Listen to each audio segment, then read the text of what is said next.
تحدیث نعمت کے اوپر ایک عرض کرتا ہوں.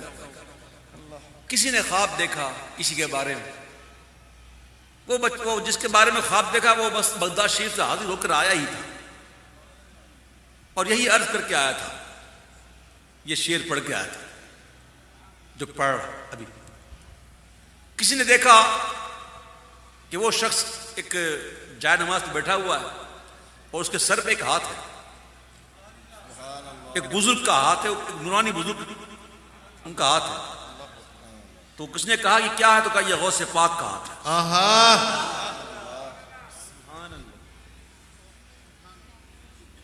تو کسی نے مجھ سے پوچھا کہ کیا جس طرح سرکار پاک صلی اللہ علیہ وسلم کی شکل میں، مبارک شکل میں شیطان نہیں آ سکتا، تو کیا غوث پاک کے بارے میں ایسا ہے؟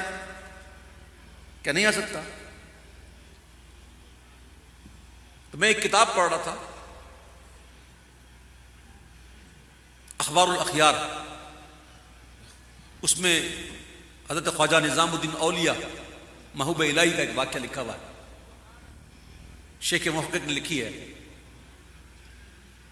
ایک ان کے دور میں ایک شخص تھا جو ولیوں سے ذرا ناراض رہتا تھا اور مانتا نہیں تھا ان ولیوں کو، کچھ سمجھتا نہیں تھا ولیوں کو.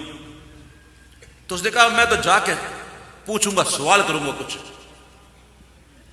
میں صبح جاؤں گا اور ان سے سوال کروں گا کچھ دینی. سوال یہ تھا کہ وضو میں فرض 4 ہیں، کلی کرنا، ہاتھ پونچھوں تک دھونا اور ناک میں چڑھانا پانی، یہ فرض واجب نہیں ہے. تو یہ کیوں ہے؟ تو یہ سوال اس نے سوچا تھا کہ میں جا کے کروں گا. اور وہ سو گیا. جیسے ہی سویا تو خواب میں کیا دیکھتا ہے کہ محبوب الہی تشریف لائے اور خواب ہی میں انہوں نے اس شخص کو حلوہ کھلایا. کہتے صبح ہوئی تو وہ پورا دن حلوے کا ذائقہ محسوس کیا، لیکن چونکہ وہ عقل کا مارا تھا بولا نہیں جاؤں گا ضرور، میں سوال کروں گا. صبح ہوئی گئے. جیسے ہی گیا نا وہ شخص تو دیکھتے ہی آپ نے کہا مرحبا مرحبا، آپ ہی کا انتظار تھا. بیٹھ گئے اور انہوں نے گفتگو جاری رکھی. گفتگو کے دوران ہی ان کے سوالات کے جوابات دے دیے، ابھی پوچھا نہیں. پھر آپ نے کہا کہ بات سن، جو ولی حضور پاک صلی اللہ تعالی علیہ وسلم کی کامل اتباع میں ہو اس کی شکل میں بھی شیطان نہیں آ سکتا. اور غوث پاک تو سبحان اللہ، سبحان اللہ، ہیں ولیوں کے ولی.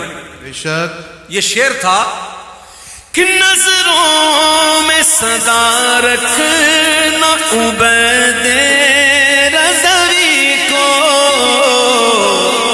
میرا ہو میرے سر پہ ہمیشہ تیرا سایہ، میرا ہو میرے سر پہ ہمیشہ تیرا سایہ.